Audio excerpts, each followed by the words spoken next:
Don't let the Direct3D X9 DLL end your session. I'm Sophie Chen, a Windows support engineer, and I'll guide you through the scan to restore your gaming performance.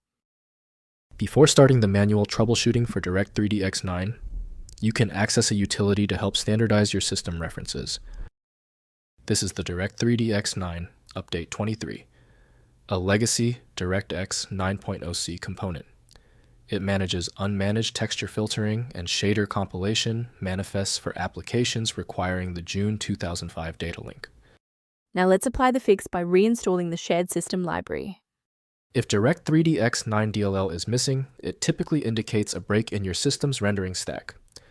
Use the Microsoft DirectX End-User Runtime web installer to restore legacy D3DX and Xaudio files, then verify your GPU drivers to support any OpenCL or OpenGL dependencies. If you're still finding yourself stuck after the reinstall, our next priority is to check for any active blocks in the system path.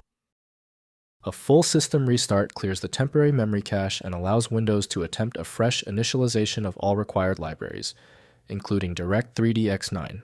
Before you reboot, make sure to bookmark this video or click the like button so you can easily find your way back to the next step once your PC is back up and running. I know it's frustrating if the restart didn't work, but don't worry. We have a more advanced solution ready. If you need to pause the video to take a breath, please do.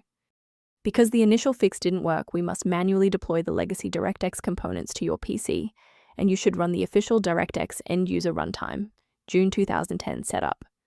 This process will scan your system for missing multimedia files and ensure that your DLL file is correctly installed alongside your other graphics libraries. Why are we doing this? Well, a manual runtime restoration is the only way to bypass driver-level blocks and ensure that every legacy dependency is present and functional. Before you wrap up the repair, let's ensure you're following the safest path for your system.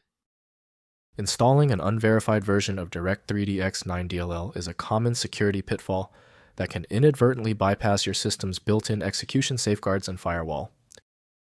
For a reliable way to monitor these specific library interactions, I've included a professional resource link in the description.